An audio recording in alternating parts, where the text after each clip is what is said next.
Well, good evening, everybody, and a tremendous welcome to Adam's inaugural lecture. I'm Nick Montague. I chair Council, which is the governing body here at Queen Mary, and it's a particular pleasure both to open this event and to welcome Chris Roots, who will be chairing it. I'll say a bit more about Chris in a moment, and I'm sure he will have something to say about Adam the scholar.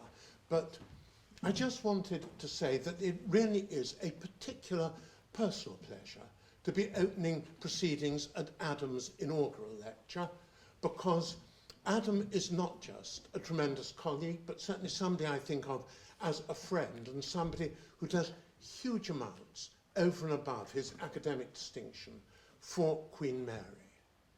As head of the School of Politics and International Relations, I've seen how hugely entrepreneurial he is in his approach, looking for new opportunities everywhere, but always, and this is the point I particularly wanted to make, in a very collegial kind of way.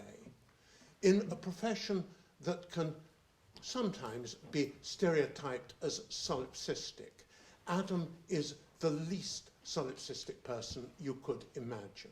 In looking for those opportunities, his instinct is always to work with people, not to empire build. So as I say, he's a terrific colleague and somebody who it's a great pleasure to work with, as I'm sure it will be to hear this evening. It's also a terrific pleasure to welcome Chris Roots, who's going to be chairing Adam's lecture this evening.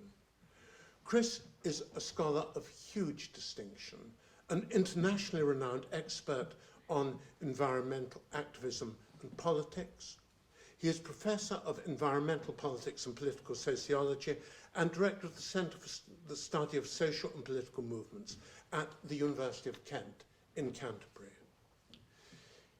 He's also widely respected as the Editor-in-Chief of Environmental Politics, which he has turned into an outstanding journal of terrific reputation.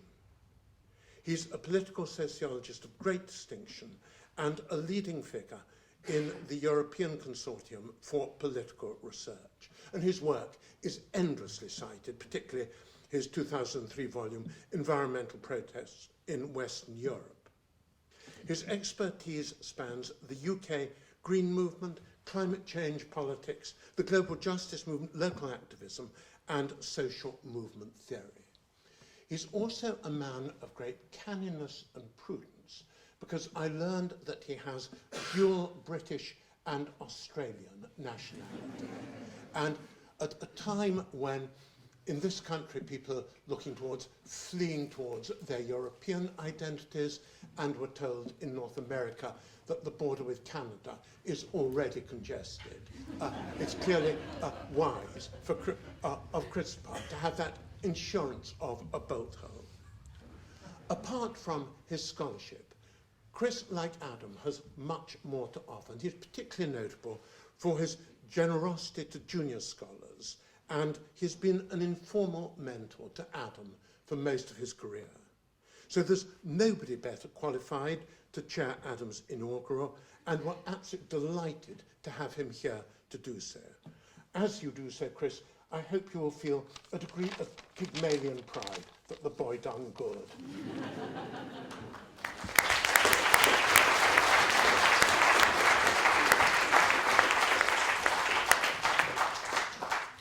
Well, the boy sure done good. That's no doubt about that.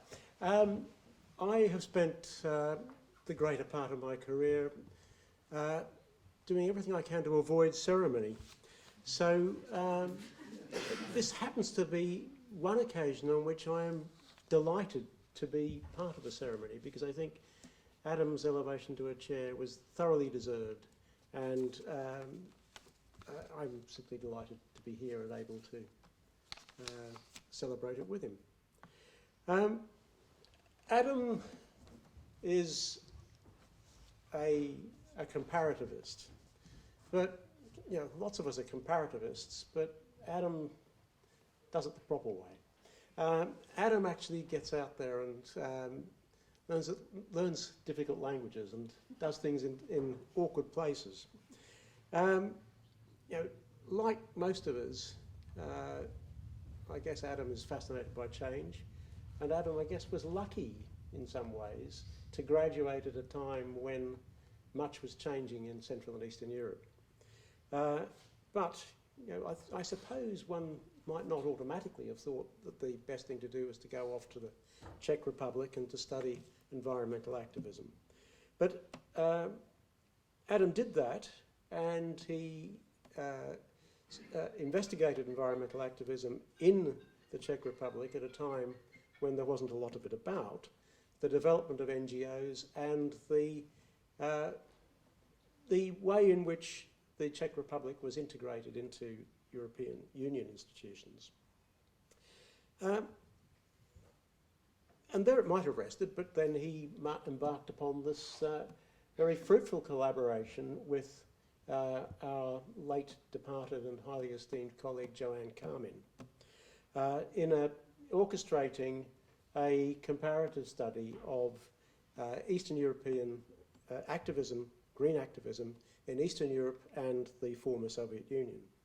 You can tell a lot about the character of a man by the company he keeps, and there is a lot to be said about Adam's collaborators, and certainly Joanne Carmin, never easy to work with, but formidably intelligent, and certainly didn't suffer fools gladly, but she was very happy to collaborate with Adam more than once. Then Adam embarked upon research in Bosnia, and I think some of us asked why Bosnia. We didn't think there was an awful lot of environmental activism in Bosnia, but Adam actually then unearthed by his research things about civil society and the protection of the environment in Bosnia that most of us would have thought people had been a bit too distracted by other little difficulties to have taken seriously. So what Adam's work on Bosnia, I think, has led him to do, and other parts of the Western Balkans, is to actually ask some quite fundamental questions that might not have arisen in less difficult circumstances. Wider questions of the formation of institutions, the role of NGOs in the development of civil society, and, of course, their role in European integration. None of which has been uncomplicated in the case of Bosnia, but which Adam's work has certainly done a great deal to illuminate. And I think there are lessons from this in the building of civil society in divided societies. Especially lessons not just in the narrow circumstances of places like Bosnia, but indeed, I suspect, in other places that we might not have thought of as being particularly divided until very recently. In societies that are now deeply divided, where families are not on speaking terms, certainly parts of mine aren't, where we've seen a rise of nationalism, where we've seen a rise in ethnocentrism, and a rise generally in incivility, then focusing on societies that have tried to come back from the brink of quite catastrophic incivility really has something to teach us. I think, finally, I think these are pretty dark times. I mean, this is a fairly dark day, after all. You know, along with Kristallnacht, the 8th of November, Trump Day forever. I think Adam's work, in a world in which expertise and reason are increasingly challenged, even dismissed, Adam's work in its commitment to theoretically grounded empirical investigation is the very best kind of social science. And in that sense, I think Adam's work is exemplary, and I commend it to you.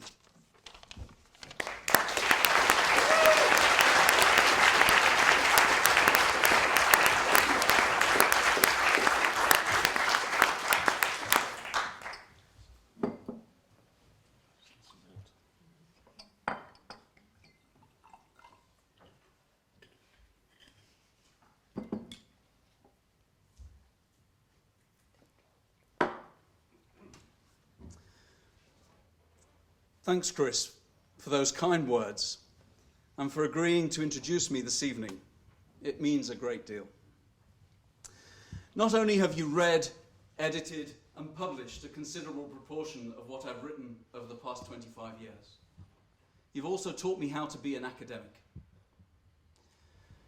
Whether it be how to edit a journal, how to support junior scholars, assess manuscripts, or balance the multiple responsibilities that we are expected to juggle, you have been a role model and an inspiration. Your scholarship has also shaped so much of my thinking and greatly influenced my own work on environmental activism. To have you here in this capacity is truly an honour. I'm also most grateful to Sir Nick Montague for opening tonight's proceedings. I've been so very impressed by the way in which you have chaired council here at Queen Mary. Our university has truly thrived under your steerage. On a personal level, you've been such an enthusiastic supporter of all I have tried to achieve as head of school. Your advice, good counsel, and encouragement have been appreciated immensely. I would be telling an untruth if I were to say that I was enthusiastic about submitting myself to this particular academic ritual. It is indeed 5 years since I was promoted to full professor. For much of that period, I have been head of school and engaged in a variety of duties, pleasurable ones, that have distracted me somewhat from my research. The requirement to deliver a lecture to colleagues, family, friends, students, plus those with a passing interest, sounds like a poison chalice. An academic paper I can give these days without too much angst. To include an autobiographical element and to make it accessible, well, surely there can't be many academics that find that straightforward. You, the audience, will be the ultimate judge. But preparing this lecture has enabled a period of reflection on my research and an opportunity to consider how my thinking has changed over time. It has acted as a sort of reconnaissance mission to rediscover the critical collaborations and important partnerships that have shaped my work. More importantly, it has made me contemplate the future direction of my scholarship during the next 3 years, but critically post-headship. The best part of it is undoubtedly the opportunity it has granted to gather together my PhD students, past and present, my co-authors, ex-students, colleagues, family and friends. It is also absolutely great to have my 3 children sat here in the audience. Old enough, hopefully, not to disrupt, and certainly capable of telling me afterwards exactly what they think. And Julie, my partner, their mother, who represents the inner sanctum, continuity, support and love. And what we could never have known, quite good at titles, predictions and certainties. Sorry, but I'm guilty of a deception. What I will offer you over the next 40 minutes are questions and very few answers. I will give voice to a great deal of uncertainty and, dare I say it, spread confusion.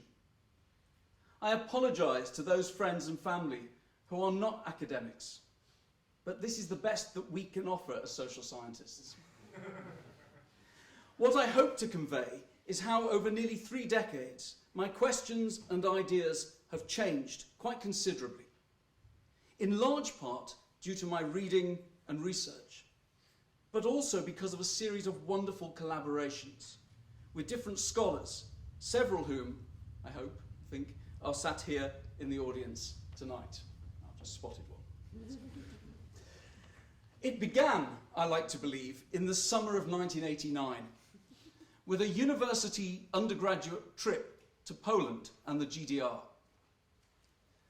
A month to explore what, unbeknownst to us then, would, in a matter of weeks, no longer exist.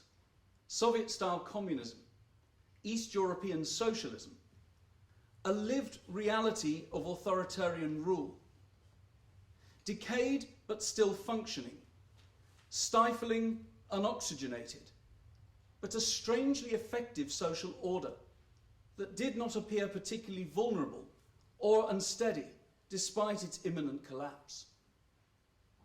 We spent most of our time in Poznan, the capital of what is known as Wielkopolska, Greater Poland.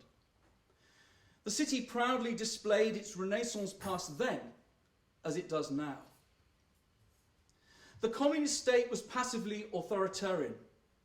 Repression was apparently ritualistic, almost a pastiche of a long-gone era, in which the threat of Soviet tanks and the response of Moscow evoked fear and a grudging acquiescence.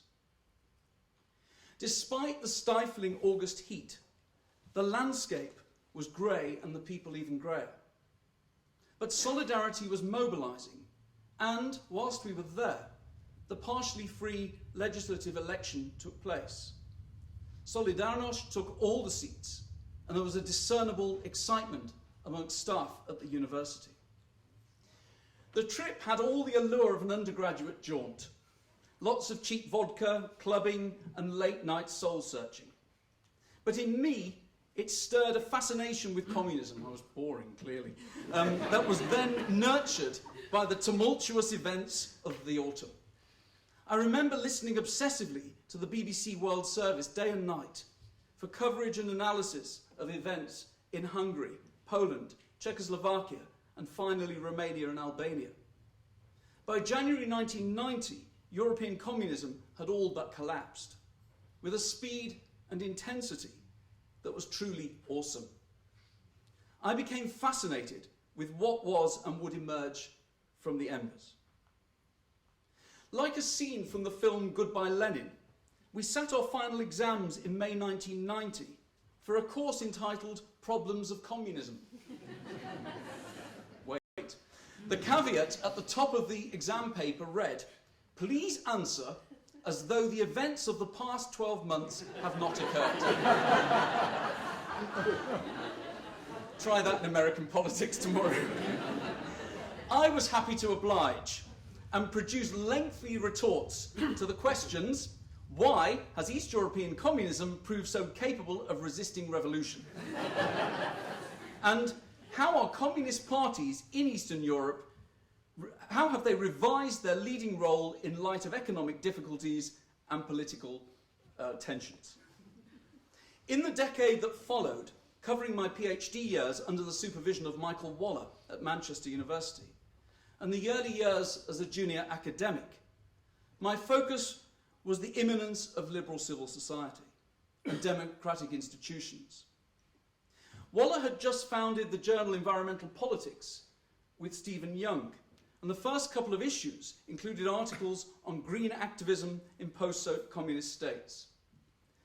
Michael was politically far more red than postmodern green, and wore his environmental coat with a certain intellectual disdain, as he did the Gramscian concept of civil society that lay at the heart of my PhD thesis.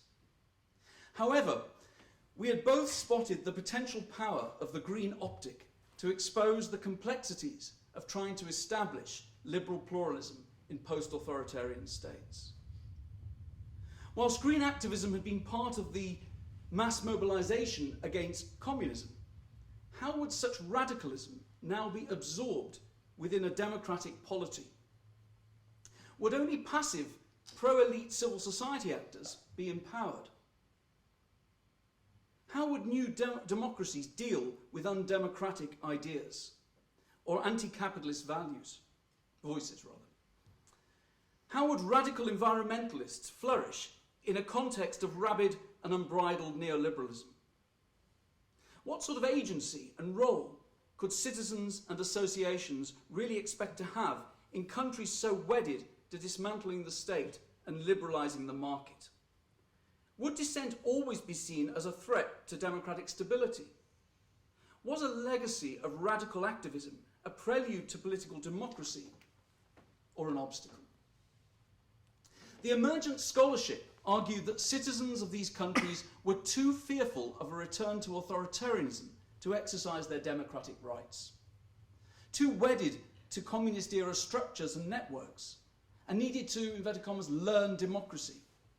I was not convinced and found such assertions patronising, worthy of post-colonial critique, and incongruous with the historical sociology of Western democracy. In my PhD and early articles, I poured scorn on the new ubiquitous NGOs, reliant on foreign donors and masquerading as iterations of civil society. My empirical vantage point was, for the next decade, the Czech Republic and environmental activism. The environmental NGOs I interviewed and observed appeared as disconnected from citizens as they were from elites, as reluctant to engage with progressive or radical ideas as they were to defend citizens against nuclear power plants or the most appalling developments that were carving up the urban landscape and polluting the rivers. In between the frequent trips to the Czech Republic to interview environmentalists, ministers, activists, and anyone else I could find, I devoured Gramsci, Habermas, Calhoun, and Arendt. I traded in the concept of civil society for public sphere and political society. I framed my empirical findings in terms of an emergent triadic relationship between the power of capital, a weak state, and even weaker civil society. My conclusions were gloomy.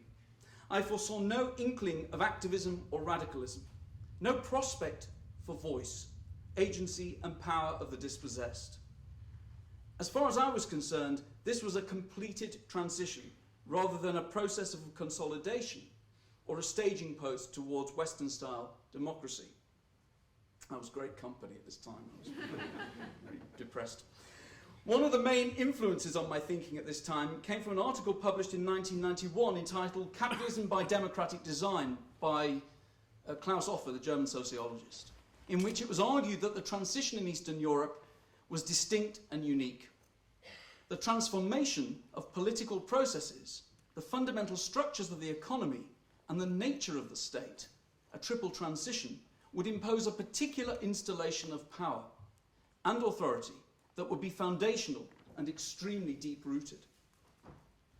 The first period of my academic career rendered some great collaborative endeavours. Most notably, I published several articles with Petr Jedlička. I hope he's here in the audience. Yes, he is. Fantastic. Petr is an outstanding human geographer of post-communism. I learnt from Petr the importance of communist-era social networks, of how ecologism was first encouraged by the Communist Party elite until it became politicized and ultimately a revolutionary force. Petr taught me to appreciate the essentialism and particularism of communism on one hand, whilst not exaggerating the impact. That meticulous research, I learnt about tramping, the early ecofeminism of the South Bohemian mothers, and the influence of the American Wild West on Czech dissident identity formation. Writing with Petr alerted me to the pre-existing and authentic social networks and structures that were persistent and transformed by democratic reforms rather than replaced by professional NGOs. Sitting late at night in Petr and Mirka's stylish flat in Velký Osek, discussing civil society and green activism is one of my happiest memories of this period. My depictions of civil society and citizen engagement at this time were probably not entirely inaccurate. But what I failed to see and predict was the extent to which new institutions and processes take time to establish firm roots. I was naive to think that Czechs would not find their political voice, would not resist and contest. I also failed to appreciate the complexity and tenacity of communist-era social networks, and how soft and hard power are dispersed informally through non-institutionalized mechanisms. The state was far less weak, but far more compliant and present than I had realized. NGOs were weak, but societal networks were intact. By the late 90s, the process of Europeanization was underway, and its imprint would be a set of institutions and mechanisms for ensuring deliberation, between government elites and non-state actors. Yes, this would not necessarily lead to progressive policy outcomes, but processes would be in place that would grant political opportunities to the next generation of citizens, enable contestation and dissent, and potentially empower the marginalised. I was reminded of my lack of foresight a couple of years ago on a trip to the Czech Republic. My taxi from the airport was held up by an eclectic group of environmental activists engaged in a local direct action campaign to resist some form of urban development. Whilst the meter ticked away and the driver fumed, I mused over how I'd argued in the mid-1990s that this sort of activism was being entirely expunged by the antics of the centre-right government and the power of foreign investors. If this makes me sound like an institutionalist, then so be it. By the end of the 90s, this is indeed what I had become and have remained ever since.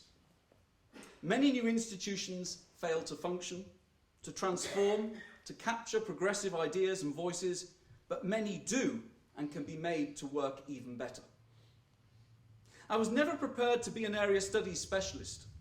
I see myself as a comparative political scientist who is interested in aspects of post-communist systems. I learned just about enough of local languages to get by and keep on top of political development, but I'm primarily and unashamedly interested in political processes and institutions. I thoroughly enjoy fieldwork, local intoxicating liquor and cultures, but I'm not attempting to be a political journalist on the side, nor am I planning to write a travel guide to the Balkans in retirement. Never know. My focus during the 2000s shifted, as Chris said, to Bosnia-Herzegovina. Why? Because I'd become interested in the impact of external intervention, most of which seemed to be channeled through NGOs and so-called civil society. I was perplexed by the audacious conceit that all the challenges of a post-conflict, ethnically fragmented, post-communist, fragile state could be remedied by a tier of NGOs propped up by foreign donor aid. My conceptual focus was governance and how to establish new modes of governance in the context of limited statehood. The works of Thomas Ries, Adrien Heretier and Renata Mainz were extremely influential. Although intellectually I had shifted away from comparative politics and towards international relations and debates within public policy, I was still fundamentally concerned with how post-authoritarian states could fashion democratic institutions. My empirical findings, based on extensive interviews with state and non-state actors in Bosnia, Serbia and Kosovo, pointed to the tenacity of old hierarchies, the persistence of wartime ethnicized networks, and the anxiety that new institutions were simply locking in regressive elites and practices. As a comparativist, I was immediately struck by how far removed the challenges of Bosnia were from the Czech Republic. But the dangers of relativism were at play. How, in light of the hopelessness of the Bosnian state, could I have been so despairing and disparaging about the prospects for democracy in the Czech Republic a decade earlier? Bosnia and the successor states of the former Yugoslavia had not had a democratic moment comparable to the revolutions of 1989. They had exited communism via primordial ethno-nationalism that had set their economies, politics, societies back decades. Yet we were expecting more from them. They were to become Western-style democracies, prosperous economies, and fully fledged EU member states. Although my questions and geographic focus had changed, I still used environmental governance as a lens through which to capture relational power, to gauge the interaction between hierarchy and networks, and the triadic power of the state, the economy, and society. Environmental activism in Bosnia was embryonic, to say the least. Greens had played no role in the end of Yugoslav communism or in opposing nationalism. Citizens had many more concerns than the state of the physical environment in the immediate aftermath of the war. But I soon discovered that environmental protection was intensely political and a realm of contention unprecedented in terms of its incendiary potential. Insofar as the environment was about the direction of roads, disrupting water supplies and destroying villages, it was also about altering the ethnic landscape and prioritising Bosniak over Croats, Serb villages over Muslim ones. The HRC project I led from 2007 to 11 used motorway development across Bosnia to illustrate new modes of environmental governance and compliance. As the research team travelled the length and breadth of the country, attending local public meetings, we saw how agentic and politically galvanising the environmental issue could be. We also witnessed how citizens, regardless of their ethnicity, were more than able to participate and engage politically. What they lacked were opportunities to do so. What impeded them were corrupt politicians peddling antiquated slogans. I became more optimistic, much to the horror, no doubt, of other scholars working on the region. I argued that new modes of governance were possible and were actually emergent. Of course, I was not claiming that through participating in local meetings about the route of a planned motorway, Bosnia's politics could be reformed. But I saw a glimmer of what new processes and institutions, introduced under pressure from the EU and the international community, could potentially offer. In the various articles that emerged from this research, I argued that new modes of governance could emerge in the context of a highly fragmented but centralised constitutional framework. That networks of new knowledge and expertise could function horizontally. That the international community, in this case the EU, could cast a shadow of hierarchy to ensure a degree of compliance. But new institutions and networks were threatened by the persistent formal and informal power of ethnic elites. Brussels, I argued, wanted a quick fix and was too content with formal compliance. When compliance occurred and a transformative power was in evidence, it was contingent upon other international actors having become involved, or because it benefited particular domestic interests. The EU took too much credit and lacked a cogent plan for countries facing a set of challenges so fundamentally different from the Central East European countries that had entered the EU in 2004 or 2007. So whilst I was cautiously optimistic about the potential for change, I was incredibly downbeat about the prospects. Echoing what others were arguing at the time, I concluded in Europe's Balkan Dilemma, my second book with Ibe Taurus, that came out in 2010. I'm not trying to plug it, it's probably out of print. That what was being undertaken by the EU and other international actors was a half-hearted and poorly conceived form of state building. Although the endeavour drew heavily on the language of democratisation and democracy promotion, it had very little to do with supporting fledgling political institutions and processes, and everything to do with creating them from scratch. The lack of progress, as far as I was concerned, was due to the fundamental tension between not wishing to interfere directly in political decisions and processes and the need to defend the whole Europeanization project. In its dealings with Bosnia and Kosovo, the European Commission was assessing the effectiveness of processes it had not only established and funded, but in some instances was actually operating in lieu of suitably accomplished domestic actors. Put that in inverted commas, probably.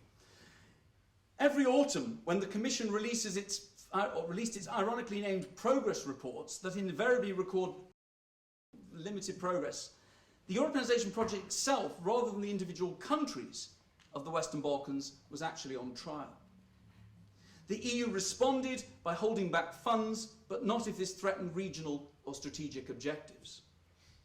In other words, the EU was judge and jury, prosecutor and defendant. For some who fundamentally believed in the transformative power of Europe, like me, and would argue passionately that these countries should and do belong in the EU, this was a difficult intellectual predicament.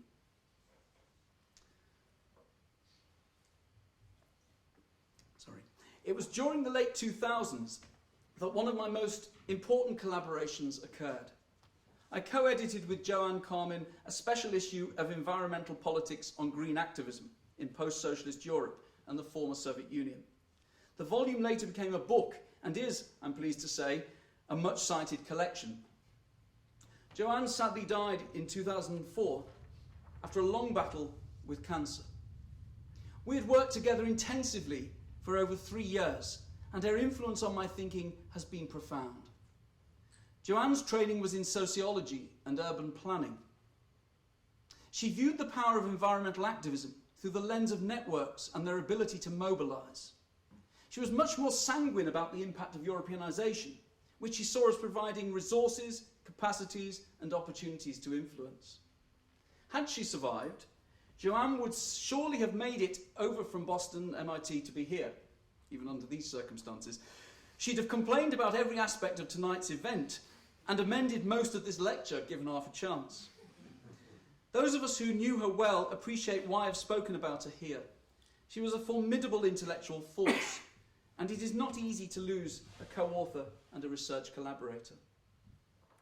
The focus of my research over the past 5 years has been the impact of Europeanization in Serbia and Bosnia, with particular emphasis on the rule of law, anti-corruption and environmental governance. In 2012, I was asked to join a large EU project bid on EU compliance led by Tanya Bertzel and Antoaneta Dimitrova. The bid was successful and the so-called MaxCap project ran for 3 years from May 2013. I reread Hirschman and realised that much of what we were identifying as imperfect compliance were in fact instances of unintended consequences and unrealised effects. From the vantage point of judicial reform, I could immediately see how, for example, EU-driven reforms designed to strengthen the autonomy of judges inadvertently weaken bonds of accountability and diminish public trust in judges. Or how measures to improve the training of lawyers empower the least progressive professionals, delay cases, and worryingly weaken the standing of the rule of law amongst the population. This is still work in progress. So far I have concluded not that all intervention is destined to fail, but the mechanism and strategic instruments need to be much more carefully engineered and deployed. Not surprising, you might say, for a constructivist institutionalist. But the challenge of reforming these countries and strengthening their economies and political institutions is hugely problematic. The EU is embroiled in a lengthy relationship with all of these states. The Commission is arguably too invested to walk away, and the countries too reliant on the EU for this to happen. Accession is a lifetime away, and therefore the EU is locked into a long-term relationship that needs and must be made to work. I now wish to turn directly to the title of this evening's lecture, 2/3 of the way through. As observers of post-communism, what is it that we thought we knew, what do we now know, and what then, in the early months and years after the revolution of '89, could we never have known? Well, what we thought we knew was that democratization and capitalism would entirely eradicate legacies of Soviet-style communism. The significance of 4 decades of economic command management and one-party hegemony would, for better or worse, rapidly diminish. I recall quite clearly a discussion at the Political Studies Association specialist group on post-communism in the mid-1990s about whether anyone, students or scholars, would really want to study communism and its legacies in a decade's time. However cynical we were about transition and democratization, we fell for the Big Bang Theory and the totality of regime change. There were exceptions, of course. A wonderful book by the late Ralph Dahrendorf, published in 1997, entitled After 1989, Morals, Revolutions and Civil Society, argued that fundamental change, should it occur, would take considerably longer than a few short years. The legacies of the past were, according to Dahrendorf, far less tenuous than we had convinced ourselves to believe. In a seminal article published in 1991 entitled path dependence and privatization strategies in East Central Europe. David Stark, not Starkey, Stark, argued that the capitalist economies that were emerging in the region owed as much to the recent and not so recent past as they did to the ideals of Friedman and Hayek, or to the Western advisors who decamped in Budapest, Warsaw and Prague. In a long-forgotten essay in an edited book by Gwyn Prince entitled Spring in Winter, John Kenneth Galbraith cautioned against rapid change. The essay stands as a voice of reason amidst transitology hysteria. But what many would not have anticipated at the time was that Galbraith's vision of a more hybridized development model was in fact what would become more or less reality, certainly in the first decade or so. Despite the neoliberal discourse of markets, small states and individuals, post-communism is as much about state power and collective endeavour than anyone was prepared to predict in 1989. What we overlooked was that communism was not just about formal institutions that had crumbled with the Berlin Wall, but about a set of opaque and intricate informal practices that were deeply rooted. These were procurement networks, social networks, mechanisms for distribution and survival that would not only resist transition, but profoundly shape it. Indeed, this fabric or social interaction was so enduring that it had survived the assault of Soviet-style communism. The realm of the private and the intricate web of informal practices defined communism, predated its occurrence, and would profoundly shape what was to come next. We fell for the myth that civil society did not exist and had to be created, that collectivization and the maximalist state had engulfed the private sphere, and that citizens were atomized and engaged only with formal institutions. What we now know is that so much of what were considered to be the features of communism were in fact manifestations of earlier forms of social and cultural interaction.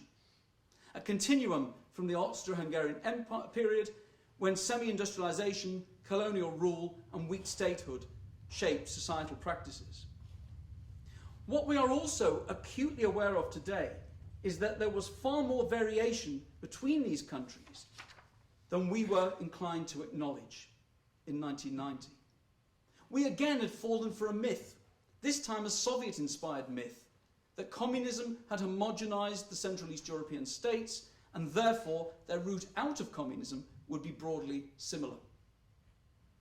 What we also realise now is that the pace of change, the rise of populism and extremism, the resilience of new institutions are consequences of particular countries' path through modernity.